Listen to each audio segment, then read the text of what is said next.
बादल गरज रहे, माँ चैन से सो रही है। मोहल्ले में बाजे बज रहे, माँ चैन से सो रही है। कुत्ते गली के भौंक रहे हैं, माँ चैन से सो रही है। घर के पीछे रेलवे लाइन जा रही है, खड़खड़ खड़खड़ करती, माँ गहरी नींद सो रही है। सामने चौराहे पर देवी जागरण हो रहा है, माँ गहरी नींद में सो रही है। माँ की नींद को कोई नहीं जगा पा रहा, लेकिन बगल में सोने वाला बालक जरा सा कुनकुनाता है, एकदम जग जा, चो चो चो चो चो चो चो चो चो, एकदम थपकी देने लगते।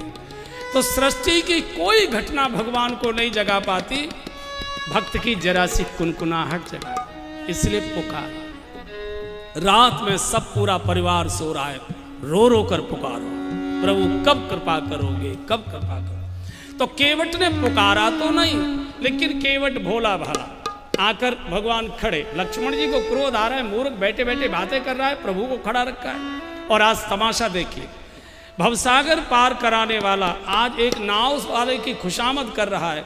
सोई कृपाल केवट ही निहोरा। केवट ने कहा हम अपनी नाव में आपको नहीं बिठा सकते। क्यों? बोले हम आपके मर्म को जानते हैं। भगवान हंस पड़े, भले आदमी, हमारे मर्म को ये लक्ष्मण भी नहीं जानते, लक्ष्मण हुई मर्म न जाना। अयोध्या के नागरिक भी नहीं जानते, मर्म न जाने कोई। ब्रह्मा विष्णु महेश भी तेऊ न जाने मर्म हमारा। भले आदमी तू क्या मर्म जानता है? केवट ने कहा मुझे ये मालूम है कि आपके चरणों की रज में ऐसी विशेष बात है कि जो पत्थर को स्पर्श करती है तो वो ऋषि पत्नी बन जाती है। महाराज मेरी तो नाव काठ की लकड़ी की, वो भी गंगा जल में गीली भीगी हुई, अगर ये ऋषि पत्नी बन गई तो महाराज एक तो मेरा धंधा गया। चलो कोई बात नहीं, मेरठ में जाकर कहीं मैं रिक्शा वगैरह चला लूँगा, लेकिन महाराज एक नई नाक में दम कर रखा है, दूसरी और आ जाएगी और अलग सारी व्यवस्था मांगेगी। भगवान इस झंझट में मुझे मत फंसाइए, और बुरा न मानो तो एक बात और कह दूं। हाँ कहो, बुरा तो नहीं मानोगे? बोले नहीं मानेंगे नहीं, बुरी बात कहना मत। बोले नहीं थोड़ी वैसी है, कह दूं? बोले हाँ कहो। इनका भगवान बुरा मत मानिए, घर वाली तो अकेली ही अच्छी हुआ करती है। देखो पापा जी ने कई कई कर रखी थी, कैसा तमाशा छोड़ कर आए। कैसे पार करोगे? बोले पैर धुलवाइए, चरण धुलवाइए, जो प्रभु पार अवश्य गा चाहो, मोय पद पद्म पखारन कहो। आपको कहना पड़ेगा चरण धोले, अगर आपकी गर्ज है तो। अच्छा, केवट भगवान की कमजोरी जानता है, और मैं वो कमजोरी आपको बता देता हूँ।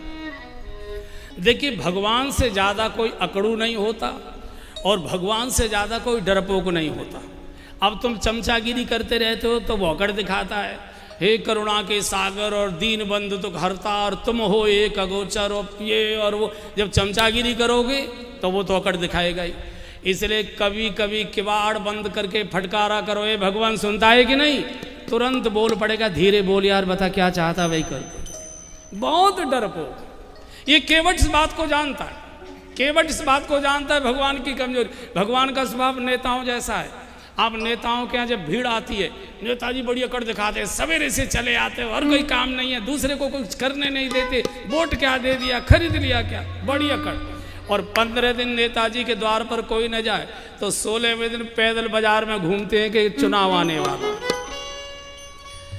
भक्त भी भगवान से यही कहता है, भगवान आप सुन लेते हो, आंसू पहुँच लेते हो, इसलिए तुम्हारे पास रोने चले आते। जिस दिन हमको ये समझ आ जाएगी कि ठाकुर कठोर हो गया, प्रभु हमारे निष्ठुर हो गए, नहीं आएंगे तुम्हारे पास। अरे तुम आंसू पहुँच लेते हो, इसलिए आ जाते। मेरी बात की परीक्षा करनी हो भगवान के बारे में तो आप ध्यान दीजिए देना।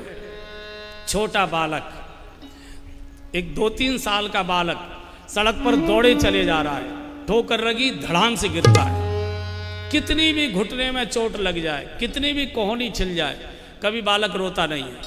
पहले खड़े होकर चारों ओर देखता है, कोई देख रहा है कि नहीं देख रहा है। अगर कोई देख रहा होता है तो रोना शुरू कर देता है, और कोई देखने वाला नहीं होता तो धूल झाड़कर फिर भागना शुरू कर देता है। छोटा बालक इस बात को जानता है कि जब कोई गोद में लेकर चुप करने वाला है ही नहीं तो खाम का रोने से फायदा क्या। भक्त भी भगवान से, और ये माताओं के लिए बड़ा सुंदर सूत्र है। माताओं के लिए बोल रहा हूँ ये बात कि रूठिए तभी जब मनाने वाले का मूड मनाने का हो, जब लगे कि हाँ मना लेंगे, नहीं तो बड़ी मुश्किल पड़ जाती है कई बार है। तो केवट ने कहा अपने चरण धुलवाइए, और अगर आपको भरोसा नहीं है कि बाद में तंग करेगा तो हम आपकी पिताजी की कसम खाकर कहते हैं हम आपसे कुछ मांगेंगे नहीं। अभी तक लक्ष्मण जी क्रोध में तो थे लेकिन चुप थे। जैसे ही पिताजी का एकदम क्या बोलता है, मरना चाहता है क्या, तेरी ये हिम्मत, हमारे बाप तक जा रहा है, और मारने को बाढ़ खींचे। केवट हंस पड़ा। केवट ने कहा भगवान मांगने आए हो कि डकैती डालने आए हो, क्या मतलब? बोले हाथ जोड़कर मांगा जाता है, हथियार से तो लूटा जाता है। लेकिन सुनो भगवान, मैं लक्ष्मण जी को पहचानता हूँ, कोई दुनिया जानती हूँ न जान, मैं इनको जानता हूँ, ये साक्षात काल है और मुझे काल का भय दिखाकर डराना चाहते होंगे। भगवान, मरने से पापी डरता है, मैंने जीवन में कोई पाप नहीं किया, इसलिए मुझे मरने से कोई डर नहीं है। जो विद्यार्थी होमवर्क पूरा करके लाता है वो क्लास में सबसे आगे बैठने की कोशिश करता है, और जो होमवर्क पूरा करके नहीं लाता वो सबसे पीछे मास्टर से छुप कर बैठता है कि मास्टर की निगाह पड़ जाए। सरकार मेरा होमवर्क बिल्कुल कंप्लीट पूरा है। मारो लक्ष्मण जी, जब तक मेरे शरीर में प्राण है मैं अपनी नाव नहीं छूने दूंगा। बर तीर मारो लखन पे जब लगन पाए पखारे हों, तब लगन तुलसीदास नाथ कृपाल पार उतारे हों। हाँ, मेरी घोषणा है कि जब तक मैं चरण धो नहीं लूंगा, और मेरी कोई जिद तो है ना है कि आप मेरी नाव से जाओ, मेरी नाव से जाना है, मेरी शर्त माननी पड़ेगी। मेरी नाव से नहीं जाना तो यही घाट ते थोड़ी दूरी है, कठिलो जल था दिखाई जू, बरसे पग धूरी धरे धरनी धरनी घर का समुझाई, तू धरनी घर का समुझाई, तू धरनी घर का समुझाई। तुलसी अवलंबन और कछु लरिका के भांत जियाए जू, बरुमारी मोहि बिना पग धोए में तो नाथन नाव चढ़ाई, जू में तो नाथन नाव चढ़ाई, जू में तो नाथन नाव चढ़ाई। केवट ने घोषणा कर दी, जब तक जिंदा हूं नाव छूने नहीं दूंगा, मरने के बाद कोई बात नहीं। और यही घाट से थोड़ी दूर है, गंगा जी में से निकल जाओ, मैं तो ना ही कह रहा हूं कि मेरी नाव से जाओ। केवट ने जब ये बात बोली तो भगवान हंस पड़े, और एक दिन मैंने बोला था भगवान हंसे तो फंसे। सुन केवट के बैन प्रेम लपेटे अटपटे, बेहंसे करुणा ऐन। बाबू ने खा जाओ, कैसे ऐसे कर दूं, थोड़ा मुझे भी हो। सुन केवट के बैन प्रेम लपेटे अटपटे, बेहंसे करुणा ऐन चिते। क्या है, भूल गया ना, देखो फोटो के चक्कर में भूल गया। छोटा बालक होता है जो रट के लाता है उतना ही बोल पाता है, बड़ी मुश्किल होती है, बड़ी मुश्किल। भगवान का अच्छा ऐसा कर, जल्दी से जल्ला बेग आने जल पाए पधारूं, बेग आने जल पाए पधारूं, बेग आन जल पाए पधारूं, बेग आन जल पाए पधारूं, होत विलंब उतारहूं पारूं, होत विलंब उतारहूं। भगवान का बेग जल्दी से लाओ, देर हो रही है। देखिए, भक्त की ही भगवान से मिलने की जल्दबाजी नहीं होती। सत्य ये है कि भगवान को भक्त से मिलने की ज़्यादा जल्दी होती है। आप सब गृहस्थी बैठे हो मेरे सामने, आप देखिए छोटे बच्चों को ही दादा बाबा की गोद में जाने का मन नहीं करता इतना, जितना दादी बाबा का मन करता है कि बच्चे हमारी गोद में आएँ। और आजकल की बहुएं बच्चों को दादी बाबा के पास जाने नहीं देती हैं कि बिगाड़ देंगे, होमवर्क नहीं करेगा, इसलिए दूरी रखती है। और बुढ़े बुढ़िया तरसते रहते हैं कमरे में कि बच्चे आ जाएँ, बच्चे आ जाएँ। एक आधा बुढ़िया ऐसी होती है जो बच्चे देख के भगा देती होगी, लेकिन ज़्यादातर तो यही चाहते कि आ जाएं, आ जाएं, आ जाएं जल्दी। अब केवट तो इधर गांव की ओर जाने लगा। लक्ष्मण जी का प्रभु अच्छा आपने इसे सिर पर बिठाया, अब गंगा जी इधर है, इधर, और ये गांव की ओर जा रहा है, इसे पूछो तो सही। भगवान ने केवट को बुलाया, केवट जरा वापस लौटो। हाँ प्रभु, क्या बात है? वो कहाँ जा रहे हो? गंगा जी तो इधर है, तो इधर कहाँ जा रहे हो? केवट ने कहा भगवान, बिना पढ़ा लिखा तो हूँ, लेकिन कभी कभी शंभू नगर में कथा होती है तो कभी कभी सुनने चला जाता हूँ सत्संग। मैंने सत्संग में ऐसा सुना है कि कोई भी धार्मिक अनुष्ठान करना हो अकेले नहीं करना चाहिए, मुन्नू की मम्मी जरूर साथ में चाहिए। जरा मुन्नू की मम्मी को ले आओ। लक्ष्मण जी ने कहा भगवान अब हो गया काम, मुन्नू की मम्मी घर में बैठी होगी कि किटी पार्टी में गई होगी? वो कोई घर में होगी क्या? और अगर घर में भी मिल गई तो 2 घंटे तो ब्यूटी पार्लर में भौं ठीक करवाएगी, ऐसी आ जाएगी। भगवान ने कहा भैया अब तो इसकी बातों में फंस गए, अब तो प्रतीक्षा करनी पड़ेगी। प्रभु प्रतीक्षा करते केवट घर पहुंचा। अच्छा, पत्नी किसी सहेली के यहाँ जाने की तैयारी कर रही थी। देखो पुरुषों से कह रहा हूं मैं, 3 महीने तक मेरी बात की परीक्षा नहीं लेना। 3 महीने के बाद कभी देख लेना घर पर। जैसे मान लीजिए आप 10 बजे ऑफिस जाते हैं और मान लीजिए आप 7 बजे लौट कर आते हैं, इनको मालूम रहता है कि 7 बजे आएंगे। किसी दिन आप अचानक 1:30 बजे आ जाइए, आपको पता लग जाएगा, पता लगेगा मॉल में। इनको भी मालूम रहता है कितने बजे लौटने वाले हो, उसी से पहले सब तैयार हो जाते हैं। पत्नी का अचानक कैसे आ गए? बोले जल्दी चला, आज भगवान के चरण धोने हैं। इतनी गदगद हो गई, मेरे घर में तो कोई पात्र नहीं, चलो कठौते में पानी कठौता भर ले आ। घर से पानी भर लाए। भगवान ने कहा केवट, हमने कहा भले आदमी गंगा जल लेकर आओ, तुम तो पानी भर लाए। केवट की आंखों से आंसू आ गए, प्रभु ये गंगा हमारी किसी काम की नहीं। मैंने सुना है कि 400 कोस दूर से भी कोई गंगा जी की जय बोल दे तो गंगा उसके भी पापों को मुक्त कर देती है। कोई पक्षी उड़कर गंगा पार कर दे, उसका अगला जन्म मनुष्य योनि का होता है। और हमारी सारी जिंदगी, हमारी पीढ़ियां इस गंगा जी में निकल गई, फिर भी हम अछूत के अछूत रह गए। भगवान ये ब्रह्म कमंडल की गंगा तो हमारे समाज का उद्धार नहीं कर पाई। आज मैं एक मल्लाह के कठौते से नई गंगा प्रकट करूंगा जो मेरे समाज का उद्धार करेगी। महाराज आ जाओ। और केवट ने एक हाथ में कठौता उठाया और कहा प्रभु देव चरण। और जैसे भगवान ने एक चरण कठौते में दिया तो अति आनंद उमगी अनुरागा चरण सरोज बहारे। झूम झूम कर केवट भगवान के चरण हो रहा है। देवता लोग अपने अपने लोगों से पुष्प की वर्षा कर रहे हैं। बड़भागी केवट अरे जा सुनाम सुमिरत एक बारा उतरहि नर भव सिंधु अपार। अरे जा सुनाम सुमिरत एक बारा उतरहि नर भव सिंधु अपार। जी सोई कृपालु केवट ही निहोरा जेहि जग की अति भगहु तिथोरा। सोई कृपालु केवट ही निहोरा जेहि जग की अति भगहु तिथोरा। जेहि जग की अति भगहु तिथोरा। हाजी जेहि जग की अति भगहु तिथोरा। जी जेहि जग की अति भगहु।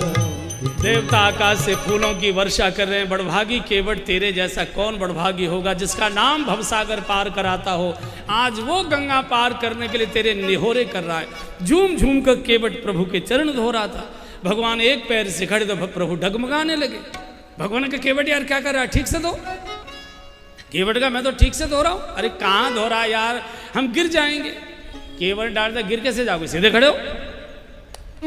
भगवान ने कहा यार तेने लक्ष्मण जैसे को तो सीधा कर दिया, अच्छे अच्छे तेने सीधे कर दिए, अब तू हमको भी सीधा करने पे तुला हुआ है। अरे भले आदमी, हमको गिरने का डर लगता, अब तू एक हाथ कठौता लिए बैठा है, अब तू झूम रहा है, डगमगा रहा है, और हम एक पैर से खड़े हैं तो हम खुद डगमगाते हैं, गिरने का डर लगता है।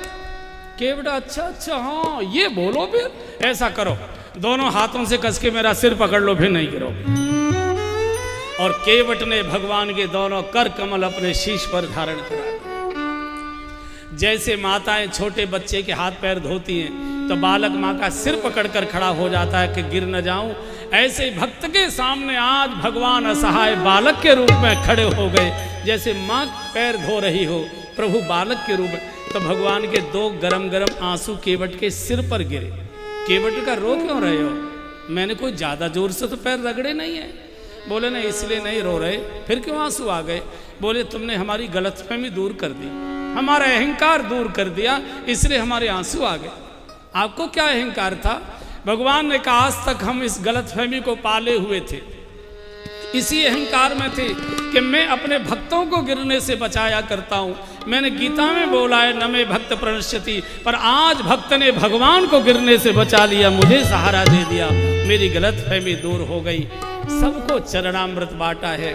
शिव पार्वती जी को कहते हैं देवी सोकुल धन्य उमा सुन जगत पूज्य सुपुनीत कुलम पवित्रम जननी कृतार्था वसुंधरा पुण्यवती च तेन स्वर्गे स्थिताये पितरो विधन्या येषाम ग्रहे वैष्णव नाम ध्येयम। एक एक भक्त पैदा हो जाए घर में, 7-7 पीढ़ियां आगे पीछे की तर जाया करती हैं। स्वयं तरा, परिवार को तारा, समाज को तारा, पितरों को तारा, और पितर पार कर प्रभु पुण्य मुदित गयौ ले पार। अब तीनों को नौका में बिठाया, नौका बढ़ी, गंगा जी प्रभु के चरण स्पर्श को हिलोर मारने लगी। प्रभु ने दाहिना श्री चरण दिया, गंगा जी शांत हो गई, और जैसे ही नौका गंगा के उस किनारे पहुंची और उत्तर ठाड़ भये सूर शरीरीता, उत्तर ठाड़ भये सूर शरीरीता, सिय राम गुलखन समेता, सिय राम सब गाइए केवट उतरी दंडवत कीना, केवट उतरी दंडवत कीना, प्रभु ही सगोचे ही नहीं कछु दीना, प्रभु ही सगोचे ही नहीं कछु दीना। जैसे ही उतर कर केवट ने दंडवत प्रणाम किया, प्रभु संकोच में आ गए। आज जगत का दाता संकोच में, कोई भी इसकी नाव से यात्रा करता होगा कुछ तो देता होगा, मेरे पास तो कुछ भी देने को नहीं। आपने होटल में जब आप खाना खाते हैं और जब बैरा सलूट मारता है तो कंजूस से कंजूस भी कुछ न कुछ निकाल के रखता है, इच्छा हो। प्रभु खड़े हैं, मेरे पास तो कुछ भी देने को नहीं है। पियहि की सिय जान निहारी, पियहि की सिय जान निहारी, मणि मुदरी मन मुदित उतारी, मणि मुदरी मन मुदित उतारी, आजी मणि मुदरी मन मुदित उतारी, मणि मुदरी मन मुदित उतारी। सीता जी ने देखा प्रभु संकोच में खड़े, कुछ देना चाहते पर प्रभु के पास कुछ है नहीं। पत्नी की यही परिभाषा है, पत्नी की यही परिभाषा है। जो पति को संकोच से निकाले उसी को पत्नी कहते हैं, जो पति को संकोच में डाले। मेरठ में तो ऐसा नहीं है, मैंने कई जगह देखा है, जब कोई मायके का आता है उस समय पति से जरूर कहती है आज चलो साड़ी खरीद ले। वो मना कैसे करे बेचारा, मायके वालों के सामने थोड़ा उसे भी अपना इज्जत रखनी होती। सीता जी समझ गई प्रभु संकोच में खड़े, तो सीता जी जो मुद्रिका पहने हुई थी, मन मुदरी मन मुदित उतारी, प्रभु ये दे दीजिए। आज केवट के लिए जानकी जी ने, और ये मुद्रिका साधारण नहीं थी, केवल हीरे की थी ऐसा नहीं है। सीता जी को दशरथ जी ने मुंह दिखाई में दी थी, इतने आदर की थी। कई बार हमारे यहाँ बहुओं को कोई ददिया सास, कोई बड़ी बुआ सास, कोई पुरानी सी चेन एक दे देती है मुंह दिखाई में, तो बहू अपना सारा जेवर किसी को दे सकती है, लेकिन उस चेन को नहीं देती कि ये मेरी दादी सास की दी हुई है, इसे हम नहीं देंगे। उसे वो बिल्कुल हृदय से लगा के रखती है। तो ये इतने आदर की अंगूठी जानकी जी ने उतार कर दे दी, प्रभु ये दे दो। देखिए माताओं का स्वभाव, माताएं वैसे तो उदार होती हैं, पर दो चीजें देने में इनको बहुत कष्ट होता है। दो चीजों पर इनके प्राण अटके रहते, एक तो इनका अपना जेवर, दूसरे रसोई के बर्तन। एक भी चम्मच कम हो जाए तो ये एकदम तूफान मचा देती है, बस समझ लो मेहरी की आ गई आफत। पेटीकोट में छुपा के ले गई होगी।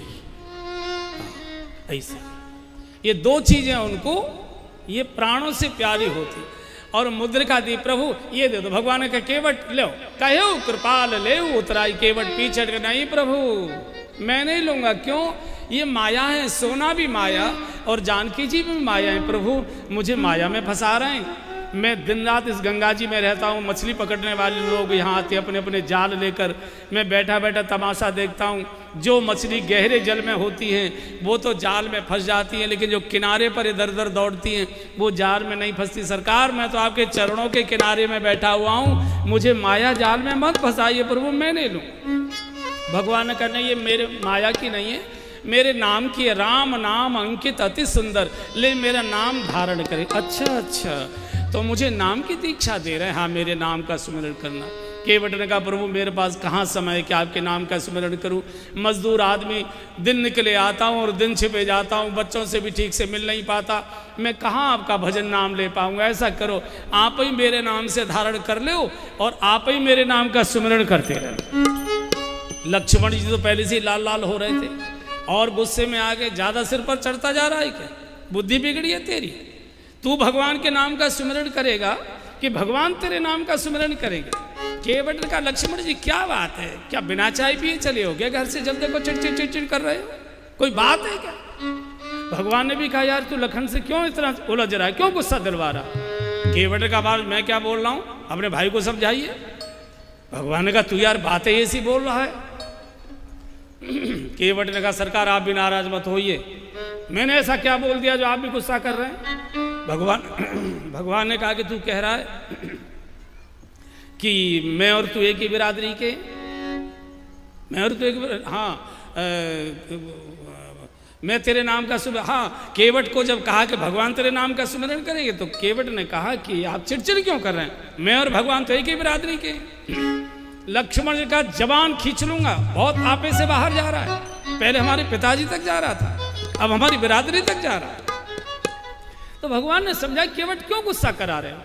बोले महाराज भैया को समझाइए, मैंने क्या गलत कह दिया? भगवान ने कहा तू कह रहा हम तू एक ही बिरादरी के, मैं तू एक बिरादरी के कैसे? केवट का सरकार नाराज आप भी मत होइए, सत्य यह है कि मैं और आप एक ही बिरादरी के। भगवान ने कहा बता तो सही कैसे? केवट ने कहा बताऊंगा ना कि लक्ष्मण जी को पीछे कर दो तो बता। केवट ने कहा सरकार नाराज मत होइए, बिरादरी जन्म से नहीं होती, बिरादरी कर्म और कारोबार से हुआ करती है। किसी भी जाति का आदमी कपड़े का व्यवसाय करे बजाज कहलाता है, किसी भी जाति का आदमी सोने चांदी का काम करे सराफ कहलाता है, किसी भी जाति का आदमी अनाज का व्यवसाय करे आड़ती कहलाता है, किसी भी जाति का आदमी चिकित्सा व्यवसाय करे डॉक्टर वैद्य कहलाता है, किसी भी जाति का आदमी फल सब्जी का काम करे कोंजड़ा कहलाता है। महाराज जाति जन्म से नहीं होती, जाति कर्म और कारोबार से होती है। मेरा और आपका कारोबार दोनों का एक है, बस कारोबार के आकार प्रकार का अंतर है। मैं जरा रिटेल का छोटा दुकानदार हूँ और आप थोक के बड़े व्यापारी हो, काम दोनों का ही पार उतारना है। मैं गंगा का केवट हूँ और आप भवसागर के केवट हो, महाराज दोनों में कोई अंतर नहीं है। इसलिए नाई तेन नाई लेत धोवी सेन धोवी लेत, प्रभु मुझे कुछ नहीं चाहिए। भगवान ने बहुत कहा, बहुत कीन प्रभु, लेकिन नहीं कछु केवट ले। भगवान ने कहा, केवट ने मना कर दिया। लक्ष्मण जी ने भी कहा ले ले ले ले यार, मन मन भावे मूड हलावे, मन तो करा ले ले। अच्छा केवट की लक्ष्मण जी से बहुत लग रही थी, तो केवट का लखन जी नाराज मत होइए, आप रघुवंशी हो और हम गांव के मल्लाह छोटी जाति के। आप जो कर दिखाते थे रघुकुल रीत सदा चले आई, प्राण जाए बर बचन जाई, लेकिन आप अपनी बात के पक्के नहीं हो। हम गरीब तो हैं, मजदूरी तो करते हैं, लेकिन बात के पक्के हैं। हम जो बोलते हैं उसका पालन करते हैं। आपने हमको मारने के लिए बोला था बाण निकाल कर, और बिना मारे आपने अपना बाण वापस कर लिया। हम आप जैसे नहीं है जो बोलते हैं। हमने कहा हम नहीं लेंगे तो नहीं लेंगे। लक्ष्मण जी ने सोचा कौन सी यूनिवर्सिटी तोड़ के आए हो ऐसे बोले। अंत में जब जानकी जी ने कहा बहुत कीन प्रभु लखन सिय, जब सीता जी ने कहा केवट प्रभु कहते ले लो, और जब सीता जी ने कहा तो केवट रो पड़ा। बहुत रोया है, जानकी जी के चरण पकड़कर बहुत रोया। माँ आप ये मत बोलो कि मैं कुछ ले लूं, मैं गरीब हूँ, अशिक्षित हूँ, अनपढ़ हूँ, असंस्कारित हूँ, अछूत हूँ, गांव का हूँ, मजदूर हूँ। सब कुछ होने के बाद मेरा जन्म भारत में हुआ है, मुझे भारतीय संस्कृति का ज्ञान है, मैंने सत्संग में भारतीय संस्कृति के बारे में सुना है, जाना है। भारतीय संस्कृति में बेटी को जेवर चढ़ाए जाते हैं, बेटी से जेवर उतरवाए नहीं जाते। मैं कुछ नहीं लूंगा, बेटी को जेवर चढ़ाए जाते हैं, बेटी से जेवर उतरवाए नहीं जाते। और केवट ने रोकर कहा, मां मुझे मालूम है शादी के समय का, आपके पिताजी ने इन भगवान के केवल दाहिने चरण का जरा सा अंगूठा धोया था कन्यादान के समय, तो उसके बदले आपको नक्शे सिक्तक सजाकर इनके साथ पिताजी ने विदा किया। मैंने तो आपके सामने इनके दोनों चरण धोए, और दोनों चरण धोने के बाद मैं आपके सारे जेवर उतार लूं? माँ मुझसे ज्यादा पापी कौन होगा? अब मुझे कुछ नहीं चाहिए, अब कछु नाथ न चाहिए मोरे, अब कछु नाथ न चाहिए मोरे, अब कछु नाथ न चाहिए मोरे, अब कछु नाथ न चाहिए मोरे, दीन दयाल अनुग्रह तोरे, दीन दयाल अनुग्रह तोरे। मुझे कुछ नहीं चाहिए। केवट कहता है, नाथ आज मैं कहा न पावा, क्या नहीं मिल गया? मैंने तो बहुत काल में कीन मजूरी, जीवन निकल गया मजदूरी करते करते, भरपेट कभी मेहनताना, कभी मुझे मजदूरी मिली नहीं, आज मिली है भरपेट, क्या नहीं मिल गया? केवट कह रहा है, मुझे तूने दाता बहुत कुछ दिया है, मुझे तूने दाता बहुत कुछ दिया है, तेरा शुक्रिया है, तेरा शुक्रिया है, तेरा शुक्रिया है, तेरा शुक्रिया है। मुझे तूने दाता बहुत कुछ दिया है, मुझे तूने दाता बहुत कुछ दिया है, तेरा शुक्रिया है, तेरा शुक्रिया है, तेरा शुक्रिया है। क्या क्या दिया? शुक्रिया है। ये औलाद दी है, ये जायदाद दी है, ये औलाद दी है, ये जायदाद दी है, मुसीबत में हर वक्त इमदाद दी है, मुसीबत में हर वक्त इमदाद दी है, बिना ही दिया मैंने खाया पिया है, बिना ही दिया मैंने खाया पिया है, तेरा शुक्रिया है, तेरा शुक्रिया है, तेरा शुक्रिया है, तेरा शुक्रिया है। मुझे तूने दाता बहुत कुछ दिया है, तेरा शुक्रिया है, तेरा शुक्रिया है। जो पूरी न करता तू मुराद मेरी, जो पूरी न करता तू मुराद मेरी, तो क्या थी जमाने में औकात मेरी, तो क्या थी जमाने में औकात मेरी। जो पूरी न करता तू मुराद मेरी, जो पूरी न करता तू मुराद मेरी, तो क्या थी जमाने में औकात मेरी, तो क्या थी जमाने में औकात मेरी।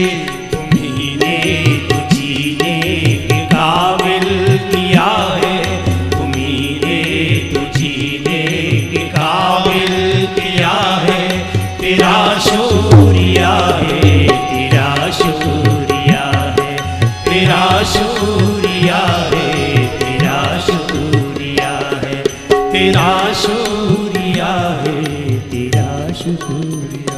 आज केवट धन्यवाद से भरा है, नाथ आज मैं काहन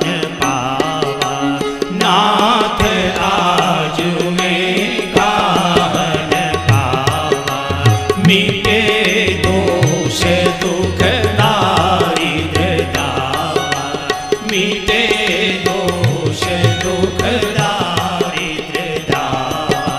फिरती बेर मोहि जो देवा, फिरती बेर मोहि जो देवा, सो प्रसादु में शिर धरि लेवा, सो प्रसादु में सिर धरि लेवा। केवट कितना तृप्ति से भरा है, मुझे क्या नहीं मिल गया। और हमारी कभी मांग ही पूरी नहीं होती। जब भी मंदिर जाएंगे कितने उल्हाने देते, अरे भगवान हमने तो सुना था तेरे यहाँ दिन देर है अंधेर नहीं है, लेकिन अब तो अंधेर की भी सीमा निकली जा रही है। इतना भजन पाठ करते हैं, कथा भी करा ली, कम्बल भी बांटे आए, बूढ़ी सी गाय भी दान कर दी, इतना सब कुछ कर दिया, लेकिन अभी तक तूने सुना नहीं। देख तो सही, 25 साल की बिटिया घर में बैठी है, अभी तक तूने इसके हाथ पीले नहीं कराए। 5 साल से बहू घर में आई है, अभी तक तूने इसकी गोद नहीं भरी है। और देख तो सही, मेरे गुड्डे का दर्द बढ़ते ही जा रहा है, इसे भी तूने कम नहीं किया है। इनका मोटापा और डायबिटीज़ कितनी बढ़ गई है, वो भी तूने कंट्रोल नहीं की। लड़का पढ़ के घर में बैठा है, उसको भी तूने काम नहीं लगाया है। भतीजों के साथ बंटवारे का केस चल रहा है, उसका भी तूने निर्णय नहीं दिया है। फैक्ट्री इतने दिनों से घाटे में चल रही है, उसको भी तूने ठीक नहीं किया है। चल हमारा कुछ न करता कोई बात नहीं, ये पड़ोसी दिन रात बढ़ते जा रहा है, इसका भी तूने सत्यानाश नहीं किया है, कम से कम इसी का कर देता। और कुछ न सही, इसी का कुछ सत्यानाश कर देता। प्रभु फिरती बेर मोहि जो देवा, फिरती बेर मोहि जो देवा, सो प्रसादु में सिर धरि लेवा, सो प्रसादु में सिर धरि लेवा।